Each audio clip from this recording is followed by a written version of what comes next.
তো আলহামদুলিল্লাহ আল্লাহর অশেষ রহমতে আজকে আমার মেয়ের 7 দিন পূর্ণ হলো। তো 7 দিন পূর্ণ হওয়াতে অনেক কিছু নিয়ম কারণ থাকে। তো মারা তো মাই হয়, তো মা কিন্তু অনেক অসুস্থ আমার মা। তো কালকে আপনারা ভিডিওতে দেখতে পাচ্ছেন।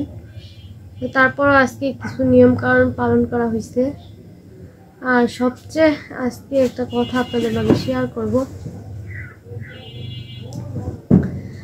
আসসালামু আলাইকুম, আপনারা সবাই কেমন আছেন? আশা করি অনেক ভালো আছেন, যে যেখানে আছেন সুস্থ আছেন। আলহামদুলিল্লাহ আপনাদের দোয়া ভালোবাসে আমরা অনেক ভালো আছি। তো প্রতিদিনের মতো নতুন একটি ব্লগ নিয়ে আপনাদের মাঝে চলে আসলাম। আর আজকে ব্লগটা শুরু করলাম হলো সন্ধ্যার পর থেকে। তো আমি হলো আমার বেবিকে নিয়ে বসে আছি। তো মাগরিবের আজান অনেক আগে দিয়ে দিছে। তো চিন্তা করলাম আপনাদের মাঝে কিছু কষ্টের কথা শেয়ার করি। আসলে পরিস্থিতি খারাপ হলে সব দিক দিয়ে হয় আর কি। তো সেই কি হয়েছে আমার সাথে সেটা আপনাদের মাঝে একটু শেয়ার করি। আসলে ভালো লাগে না, মনটা অনেক বেশি খারাপ। আজকে 7 দিন, আর আজকে 7 দিন উপলক্ষে কোনো কিছুই করতে পারলাম না, সেজন্য আর বেশি মন খারাপ। আর করতে পারবই কিভাবে, কারণ এরকম একটা সময় যে এখন কাউকে কোনো কিছু বললেও তারা আসতে পারবে না, করতে পারবে না। এর জন্য আর আমার যেহেতু ফার্স্ট বেবি, তো আজকের ব্লগটা হলো সন্ধ্যার পর থেকে চিন্তা করলাম আপনাদের মাঝে একটু কিছু কথা শেয়ার করি। তো 7 দিন উপলক্ষে কার কোন জায়গায় কি নিয়ম কারণ পালন করা হয় জানি না। তো আপনাদের ভাইয়া হলো অনেক সকালে গেছে। তো আজকে 7 দিনের দিন নাকি দেশি মোরগ যেটাকে বলা হয় ওইটা রান্না কইরা তারপরে 5 পদ দিতে হয়, এরকম কিছু একটা। তো আমার তো মা ঘরে অসুস্থই বলা যায়, কারণ আমাকে একটু ভাত রান্না করা খাওয়াবে, সেটাই মানে মার অনেক কষ্ট হয়ে যায়। আবার আমার বেবিকে রাখতে হয়, কারণ আমি তো এখনো ওরকমভাবে নড়াচড়া করতে পারি না, কিন্তু চেষ্টা করি, কারণ বৈশা থাকলে আরও বেশি প্রবলেম হয়ে যাবে। ব্যথাটা আরও জমা যাবে, এর জন্য একটু ইচ্ছা করে একটু নড়াচড়া করার চেষ্টা করি, মানে একা একা। তারপরে মা রান্না বান্না করে যতটুকু পারে অতটুকুই এখন করে, আগে তো তাও পারতো না। তারপর আমার বেবিকে রাখতে হয়, বেবির কাপড় চোপড় দিতে হয়, সব মিলে তো ওরকম ভাবে আমার কোনো নিয়ম কারণ পালন করা হয় নাই। তো সব কিছুই আল্লাহ দেখে বুঝে জানে। তো সুস্থ থাকলে সব কিছুই করতে ভালো লাগে, অসুস্থ থাকলে কোনো কিছুই ভালো লাগে না। সবার আগে হলো মনের শক্তি লাগে, সাহস লাগে। শক্তি না থাকলে মানুষ কিছুই করতে পারে না। তো আমি ওই দিন যে মানে গত 3 তারিখে বুঝতে পারছি যে আসলে কতটা কষ্ট হয় শক্তি না থাকলে। তো আর আমি তো এখনো ওরকম পরিস্থিতিতে পড়ি নাই। তো ওই অপারেশনটা করতে যা হলো ওইটা কিছুটা হলো ফিল করতে পারছি। আসলে আমার এতটা কষ্ট হয়ে যাচ্ছিল অবজারভেশনের রুমে, যে আমি ডাকতেছিলাম কাউকে আমার পাশে আসার জন্য, তো আমি কাউকে পাই নাই। মানে শক্তি না থাকলে যা হয় আর কি। তো কিছুটা হলো আমার এইটা দিয়ে আমার মার সাথে ফিল করি, যে আমার মারও সেম একই রকম কষ্ট হয়। মার হয়তো বা সিজার না, কিন্তু আমার মার অনেক প্রবলেম। তো একটা মা কখনোই চায় না তার সন্তানের কষ্ট হোক বা কষ্ট করুক। তো যাই হোক, তারপরও হলো আজকে মা অনেক কষ্ট করে ওরকমভাবে 5 পদ পারে নাই, কিন্তু আমার এখন সবজিটা খাওয়া বেশি জরুরি। তো আল্লাহ সব কিছু বুঝে জানেন, বুঝবেন। তো মুরগি রান্না করতে, দেশি মুরগি, আর হলো আমার সবজি খেতে মানে বেশি দরকার, প্রয়োজন হলো সবজি রান্না করতে, আর ডাল রান্না করতে নিয়মের মধ্যেই। আর রাতের বেলা নাকি বিছানায়, বেবির বিছানায় হলো কোরআন শরীফ, তারপরে খাতা কলম, মানে খাতা কলম বই এগুলো রাখতে হয়। তো এগুলো হলো আয়না রাখছি। তো রাত্রেবেলা হলো বাবুর বিছানায় দিব। তো এরকম। আর বাবুকে আজকে গোসল করানো হয় নাই, 7 দিনের দিন গোসল করানো হয়, চুল ফেলানো হয়। তো আমার বেবি হলো অনেক, বেবির মাথা, সবার বেবির মাথায় কেমন যায় না, কারণ আমার বেবি তো পুষ্টি অনেক কম হয়েছে, অনেক শুকনো, মাত্র 2 কেজি 200 গ্রাম হয়েছে ওয়েট। তো এখনো আর অনেক মানে নরম হাত পা, এর জন্য চিন্তা করছি যে এগুলো আরো পরে করানো হবে। তো আমার যতটুকু নিয়ম এগুলাই টুকিটাকি যতটুকু আমার মা পারছে অতটুকুই করছে, কিন্তু অতটুকু আপনাদের মাঝে শেয়ার করতে পারি না, কারণ আমি তো এখনো ওরকম ভাবে নড়াচড়া করতে পারি না, কারণ আমাকে ক্যামেরা কইরা দিবে ওরকম কেউ নাই যে মা এগুলো আয়োজন করছে একটু ক্যামেরা কইরা দিন। তো আপনাদের ভাইয়াও হলো সেই সকালে ভোরে উঠা চলে যায়, আবার রাতে ধরেন 9টা 10টার দিকে আসে। তো তারও তো একটা কাজ করা দরকার। আগে করছে, টুকিটাকি করছে, আগে অত গুরুত্ব দেয় নাই, মাথা ব্যথা ছিল না। আর এখন যেহেতু তার মেয়ে হয়েছে, কাঁধে একটা ভার পড়ছে এখন, আবার বাবাও একা পারে না। তো সব মিলায়া হলো এখন কাজ করতে হয়, কাজের মৌসুম যেহেতু। তো সকালবেলা ভোরে উঠা যায়, আবার রাত্রে 9টা 10টার দিকে আসে। ক্যামেরা ধরে দেওয়ার মতো ওরকম কেউ নাই। আর আজকে যে কথা বলতে আসলাম, যে আজকে ইচ্ছা ছিল আমি কিন্তু আপনাদের মাঝে গতকালকে ভিডিওটা করছিলাম, আজকে শেয়ার করছি সকালে, গতকালকে শেয়ার করতে পারি নাই, যে আজকে আমার বেবির হয়তো বা অন্তত মিলাদ পড়াই দিব। তো যেহেতু 7 দিন, আকিকাটা এখন করতে পারবো না, কারণ আমার অনেক টাকা খরচ হয়েছে। যাই হয়েছে আপনাদের মাঝে শেয়ার করছে, এটা তো হলো মানে গণার মধ্যে হয়েছে, তারপরে হিসাব ছাড়া তো আরও বাড়তি খরচ হয়েছেই। তো যাই হোক, আকিকাটা এখন আমার দেওয়া সম্ভব না, কারণ আপনাদের ভাইয়া কিন্তু আগে ওরকম কাজ করে না। আমি তিলে তিলে অনেকগুলো টাকা, আমি সবসময় চিন্তা করতাম যে আমার কাছে আজকে 5 টাকা আছে, আমি 5 টাকা আছে, আমি 5 টাকায় খায়া ফেলবো, কালকে আমি কি দিয়ে চলবো, মানে এটা সবসময় চিন্তা করতাম। ওই চিন্তাটা করতে করতে আমি কিছু টাকা সঞ্চয় করে রাখছিলাম, বিদায় আজকে আলহামদুলিল্লাহ কোনো কিছুতে সমস্যা পড়তে হয় নাই। কারণ আমার হাজবেন্ড যদি আমার পিছনে 5 টাকা বের করতে পারে, আমার বাবা মা আমার জন্য আরো 2 টাকা বের করবে। তারপরও হাজবেন্ড না করলে যে আমার বাপ মা করতো না এরকম কিছু না, তারাও করতো, কারণ তাদের সন্তান তো তারা ফালাই দিত না। অন্য কেউ ফালাই দিতে পারলো, বাপ মা তো কখনোই সন্তান ফালাই দিতে পারে না। তো যাই হোক, আমার যত টাকা লাগছে আমি আমার ফ্যামিলিকে বলছি, যেটা আমার হাজবেন্ড দিছে। আমার টাকা দেওয়া যেই কথা, আমার হাজবেন্ডের দেওয়াকেই কথা।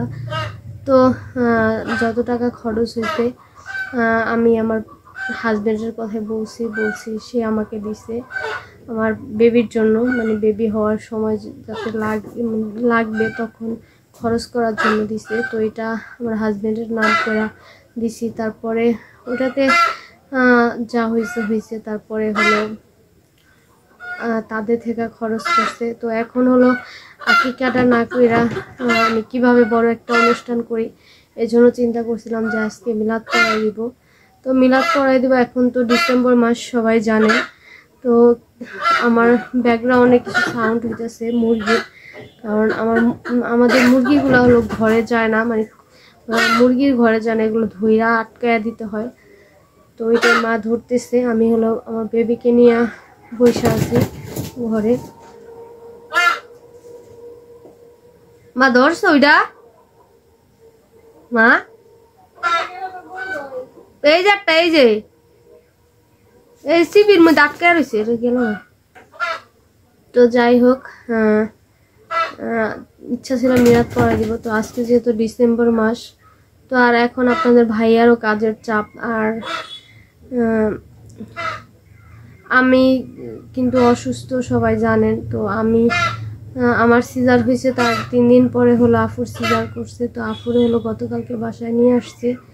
তো আমি অসুস্থ ছিলাম, তারপরও আমার কাছে কিন্তু আমার কোনো ফোন ছিল না। তারপর আপনাদের ভাইয়ের সাথে আমার যতটুকু দেখা হয়েছে বা আমাকে কোনো কিছু দরকার হলে দিয়ে আসতে গেছে। যদিও আমি যেখানে ছিলাম, যে হসপিটাল ছিলাম, কোনো ছেলে মানুষ এলাও না। তো আপনাদের ভাইয়া যখন তার বেবিকে দেখতে চাইছে তখন নিয়ে যেতাম, বা আমাকে দেখতে চাইছে আমাকে নিয়ে যাওয়া হতো, তখন তার কাছ থেকে জিজ্ঞেস করতাম যে আপুর কী খবর, এই সেই। তারপর সিজারের পরে বেবি হয়েছে, ওইটাও আমি তার কাছ থেকে সাইদা জিজ্ঞেস করছিলাম যে আফুকে সিজারে নেওয়া হয়েছে কিনা, বা পরে বলছিল নেওয়া হয়েছে। পরে সেই আমাকে পরবর্তীতে যখন শুক্রবার আমার কাছে ফোন ছিল তখন সে আমাকে বলছিল বেবি হয়েছে। তারপরে আমাকে কিন্তু কেউ ফোন দিয়া বলে নাই। তারপর আমি বাসায় আসার পরে তো অসুস্থই, আর ঢাকা থেকে এত বড় একটা জার্নি করে আসছি, এত বড় একটা সেলাই নিয়ে, তো আয়সাও অসুস্থ হয়ে গেছে। তারপরে আপনাদের ভাইয়ারে বলছি যে আমার যাইয়া আপুর সাথে কথা বলাই দিও। তো আমি যাইয়া হলো বেবিকে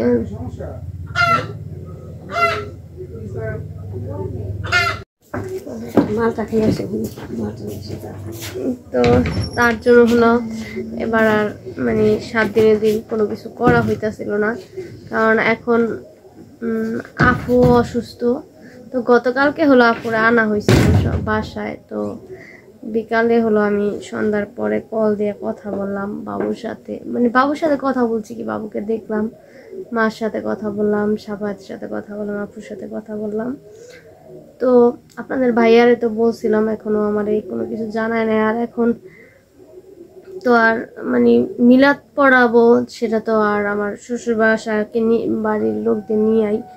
তো এখন হলো সর্বোপরি কথা হলো মিলাদটাও যে কবে পড়াইতে পারবো সেটাও জানি না, কারণ আফু এখন এরকম একটা সময় আফু তো আসতে পারবে না।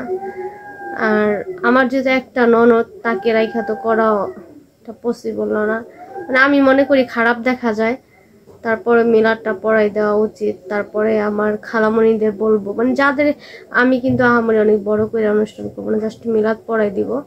তো তার জন্য হলো এই ধরেন আমার আপু, আমার একটা বোন আছে, একটা ননাস আছে, আমার হাজবেন্ডরা কিন্তু এক ভাই এক বোন, তাদের রাইখা তো আর করা যাবে না। তো আপু এখন অসুস্থ, আর আপু আসতে পারবে না বাবুকে রাইখা, বাবুকে নিয়েও আসতে পারবে না যেহেতু সিজার, আবার মাও আসতে পারবে না কারণ সাফায়াত ছোট, আবার মা যদি আইসা পড়ে তারা আপু একা একা কেমন করবে। সব কিছু মিলাইয়া মিলাদটাও দিতে পারতেছি না। তো জানি না কবে দিব, যেদিন যেই সেটা তো অবশ্যই আপনাদের মাঝে শেয়ার করবো। আর আমার ইচ্ছা আছে আমি তাড়াতাড়ি মিলাদটা দিয়ে দিব, তারপরে আকিকা বা অনুষ্ঠানটা যেটা করি সেটা পরবর্তীতে করা হবে।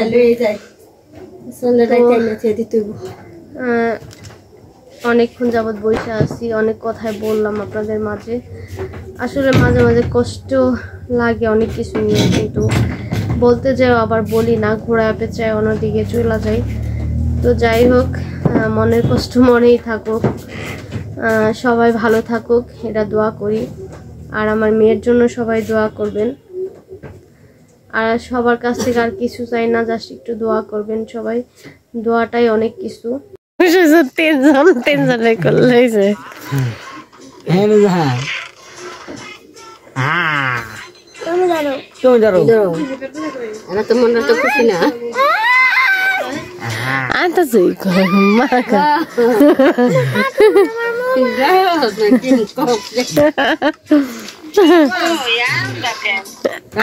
আসলে তো ক্যামেরা কে পিছনে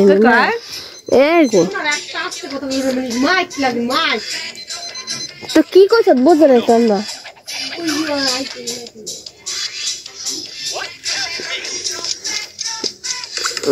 যে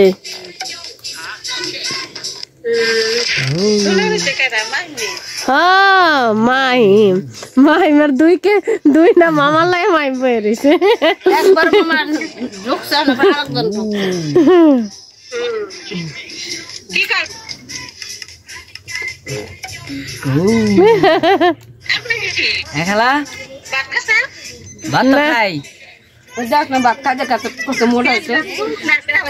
মোড়া হয়ে গেছি না।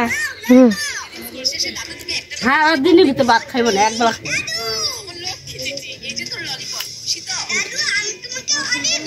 এমনই করে না যে আপু হলো যাইতেছে গা, বিকেল হয়ে গেছে। তো আমাকে সব কিছু গোছগাছ করে রেডি করে দিয়ে গেছে। দেখেন এখন কিন্তু সব কিছু সেটেল অন্যভাবে। তো আমি হলো ওই ঘরে শিফট করে ফেলছি, কিন্তু বাবু এখানে এই ঘরে ঘুমাইতেছে।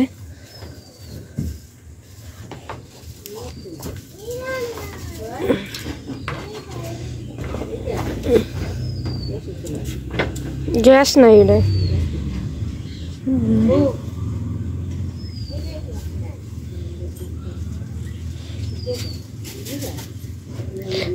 মা আপু গেলে বাবুরে লইয়া ও বহ, আমি যে ই করে ওই ঘরে সন্ধ্যার আগে আগে যাই গা। রান্ধনের লিগানি রান্ধন কি ই ঠিক করলাম না, আম্মু নিয়ে যাবে। মামুন মামা কেমন করবো? হ্যাঁ আমি আসতেছি, যাও। বাবু দেখো না ঘুমায়। আর উঠলে খালি ওই যে তোষকটা তুমি একটু ই করবা, ওই যে বিছানাটা উঠাইলে নাকি সাবধান বাবুর দোয়া। আচ্ছা আমি তার বাড়ি আচ্ছা মারতেছি। মা জামাটা আন দাও পিছন দিয়া।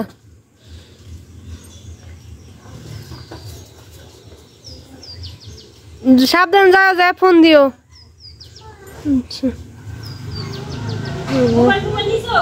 বাবু একা ঘরে দেখা আমি আর যাইতে পারলাম না। আর নুরজান হেডফোন কানের হেডা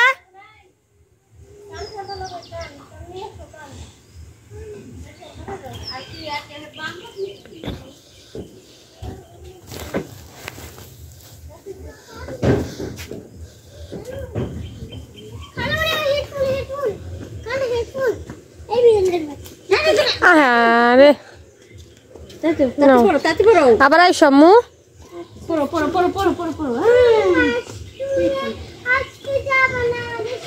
হ্যাঁ আমরা একটু পরে আসতেছি, তুমি যাও।